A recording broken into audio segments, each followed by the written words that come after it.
അമേരിക്കയിൽ വിസ എക്സ്റ്റൻഷനുകൾക്കോ H-1B ട്രാൻസ്ഫറുകൾക്കോ ഗ്രീൻ കാർഡ് അഡ്ജസ്റ്റ്മെന്റ് ഓഫ് സ്റ്റേറ്റസിനോ വർക്ക് പെർമിറ്റിനോ അല്ലെങ്കിൽ US സിറ്റിസൺഷിപ്പ് അപേക്ഷകൾക്കോ തയ്യാറെടുക്കുന്ന പ്രവാസി മലയാളികൾ നിർബന്ധമായും അറിഞ്ഞിരിക്കേണ്ടുന്ന ഏറ്റവും പുതിയതും കർശനവുമായ ഇമിഗ്രേഷൻ മുന്നറിയിപ്പാണ് US citizenship and immigration services അഥവാ USCIS പുറപ്പെടുവിച്ചിരിക്കുന്നത്.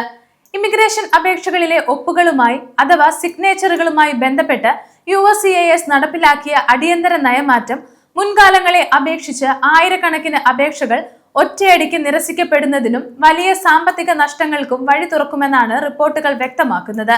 അപേക്ഷകളിൽ വരുന്ന ചെറിയ സാങ്കേതിക പിഴവുകൾ പോലും ക്ഷമിക്കപ്പെട്ടിരുന്ന മുൻ രീതികൾ പൂർണ്ണമായും അവസാനിപ്പിച്ചുകൊണ്ട് USCIS കൊണ്ടുവന്ന ഈ ഭേദഗതി നിങ്ങളുടെ ഇമിഗ്രേഷൻ സ്റ്റേറ്റസിനെയും കുടുംബത്തിന്റെ ഭാവിയെയും എങ്ങനെ ബാധിക്കുമെന്നാണ് നമ്മൾ ഇന്ന് വിശദമായി നോക്കുന്നത്.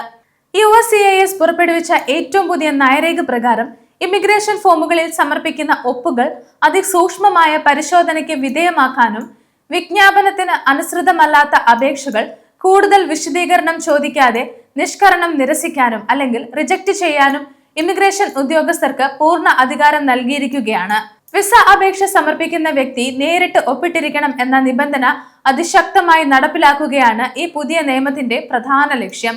ഇതുവരെ പല പ്രവാസി മലയാളികളും പ്രത്യേകിച്ച് IT മേഖലകളിൽ ജോലി ചെയ്യുന്നവരും കൺസൾട്ടൻസികൾ വഴി അപേക്ഷിക്കുന്നവരും തങ്ങളുടെ അറ്റോർണിമാർക്കോ കൺസൾട്ടൻസികൾക്കോ അല്ലെങ്കിൽ കുടുംബാംഗങ്ങൾക്കോ അപേക്ഷകളിൽ ഒപ്പിടാൻ അധികാരം നൽകിയിട്ടുണ്ടായിരുന്നു. പവർ ഓഫ് അറ്റോർണി ഉള്ള വ്യക്തികൾക്കോ തേർഡ് പാർട്ടി ഏജൻസികൾക്കോ അപേക്ഷകന് പകരം ഒപ്പിടാൻ സാധിക്കില്ല എന്ന് USCIS കൃത്യമായി വ്യക്തമാക്കുന്നു. അപേക്ഷകൻ മൈനർ അഥവാ 14 വയസ്സിൽ താഴെയുള്ള കുട്ടിയോ അല്ലെങ്കിൽ ശാരീരികമായോ മാനസികമായോ അപ്രാപ്തനായ വ്യക്തിയോ ആണെങ്കിൽ മാത്രമേ രക്ഷിതാക്കൾക്കോ നിയമപരമായ ഗാർഡിയനോ ഒപ്പിടാൻ അനുവാദമുണ്ടാകുകയുള്ളൂ. ഇതിന് വിപരീതമായി മറ്റാരെങ്കിലും ഫോമുകളിൽ ഒപ്പിട്ടാൽ അത് ഉടനടി അസാധുവാക്കപ്പെടും. കൂടാതെ ഡിജിറ്റൽ യുഗത്തിൽ ഇലക്ട്രോണിക് സിഗ്നേച്ചറുകൾ ഉപയോഗിക്കുമ്പോൾ പ്രവാസികൾ കടുത്ത ജാഗ്രത പാലിക്കേണ്ടതുണ്ട്. കമ്പ്യൂട്ടർ കീബോർഡ് ഉപയോഗിച്ച് പേര് സ്ക്രിപ്റ്റ് ഫോണ്ടിൽ അഥവാ കർസീവ് ലെറ്റർ ടൈപ്പ് ചെയ്ത് വെക്കുന്ന രീതി ഇനി മുതൽ USCIS സ്വീകരിക്കില്ല. ഫോണ്ട് ഉപയോഗിച്ച് തയ്യാറാക്കുന്ന ഇത്തരം വ്യാജ ഇലക്ട്രോണിക് ഒപ്പുകൾ സമർപ്പിച്ചാൽ അപേക്ഷ നിരസിക്കപ്പെടും. ഒറിജിനൽ ഹാൻഡ് റിട്ടൺ ഒപ്പുകൾ അഥവാ വെറ്റ് സിഗ്നേച്ചറുകൾ അടങ്ങിയ ഫോമുകൾ സ്കാൻ ചെയ്ത് അയക്കുകയോ അല്ലെങ്കിൽ USCIS അംഗീകരിച്ചിട്ടുള്ള കടുത്ത സുരക്ഷാ മാനദണ്ഡങ്ങൾ പാലിക്കുന്ന ഡിജിറ്റൽ സിഗ്നേച്ചർ സോഫ്റ്റ്വെയറുകൾ വഴി പേന കൊണ്ട് വരയ്ക്കുന്ന രീതിയിലുള്ള ഒപ്പുകൾ സമർപ്പിക്കുകയോ വേണം. ഈ പുതിയ സിഗ്നേച്ചർ റൂൾ കാരണം ഉണ്ടാകുന്ന ഏറ്റവും കടുത്ത പ്രത്യാഘാതം എന്തെന്നാൽ ഒരു അപേക്ഷ നിരസിക്കപ്പെട്ടാൽ USCIS-ന് നൽകിയ വൻ തുകയിലുള്ള ഫീസുകൾ തിരികെ ലഭിക്കില്ല എന്നതാണ്. മാത്രമല്ല നിങ്ങളുടെ നിലവിലുള്ള വിസ സ്റ്റേറ്റസ് അവസാനിക്കുന്നതിന് ഏതാനും ദിവസങ്ങൾക്ക് മുൻപാണ് ഇത്തരമൊരു അപേക്ഷ നിരസിക്കപ്പെടുന്നതെങ്കിൽ വിസ കാലാവധി കഴിഞ്ഞ് അമേരിക്കയിൽ അനധികൃതമായി തങ്ങേണ്ടി വരുന്ന അതീവ ഗുരുതരമായ സാഹചര്യവും ഉണ്ടാകും. ഇത് ഭാവിയിലെ ഗ്രീൻ കാർഡ് പൗരത്വ അപേക്ഷകളെ എന്നേക്കുമായി ബാധിച്ചേക്കാം. H-1B എക്സ്റ്റൻഷൻ കാത്തിരിക്കുന്നവർ ജോലി ചെയ്യാനുള്ള അനുമതി തടസ്സപ്പെടാനും അഡ്ജസ്റ്റ്മെന്റ് ഓഫ് സ്റ്റേറ്റസ് വൈകുന്നതിലൂടെ ട്രാവൽ പെർമിറ്റും വർക്ക് പെർമിറ്റും നഷ്ടപ്പെടാനും ഇത് കാരണമാകും.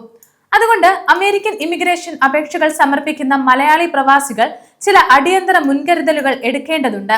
ഒന്നാമതായി നിങ്ങളുടെ ഇമിഗ്രേഷൻ അറ്റോർണിയോ തൊഴിലുടമയോ ഫോമുകൾ തയ്യാറാക്കി തരുമ്പോൾ അവ അയക്കുന്നതിന് മുൻപ് ഫോമിലെ ഒപ്പുകൾ നിങ്ങളുടെ യഥാർത്ഥ ഒപ്പുകളാണെന്ന് ഉറപ്പുവരുത്തുക. കൺസൾട്ടൻസികൾക്ക് നിങ്ങളുടെ അനുമതിയില്ലാതെ ഫോമുകളിൽ ഒപ്പിടാൻ സമ്മതിക്കരുത്. രണ്ടാമതായി ഡിജിറ്റൽ സിഗ്നേച്ചറുകൾ ഉപയോഗിക്കുമ്പോൾ ടൈപ്പ് ചെയ്ത ഫോണ്ടുകൾ പൂർണ്ണമായും ഒഴിവാക്കി കൈകൊണ്ട് ഒപ്പിട്ട രേഖകൾ വ്യക്തമായി സ്കാൻ ചെയ്ത് സമർപ്പിക്കുക.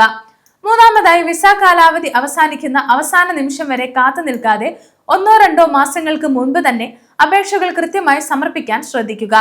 സങ്കീർണമായിക്കൊണ്ടിരിക്കുന്ന അമേരിക്കൻ ഇമിഗ്രേഷൻ നയങ്ങൾക്കിടയിൽ ഒരു ചെറിയ ഒപ്പിൽ വരുത്തുന്ന വീഴ്ച പോലും നിങ്ങളുടെ വർഷങ്ങളായുള്ള അമേരിക്കൻ സ്വപ്നങ്ങൾക്ക് തടസ്സമായേക്കാം. അതിനാൽ പുതിയ USCIS നിബന്ധനകൾ കൃത്യമായി പാലിച്ചുകൊണ്ട് നിങ്ങളുടെ അപേക്ഷകൾ സുരക്ഷിതമാക്കുക. ഇത് സംബന്ധിച്ചുള്ള സംശയങ്ങൾ താഴെ കമന്റ് ചെയ്യുക. US ഇമിഗ്രേഷൻ വാർത്തകൾ അറിയാൻ ഗ്ലോബൽ സമയം സബ്സ്ക്രൈബ് ചെയ്യുക.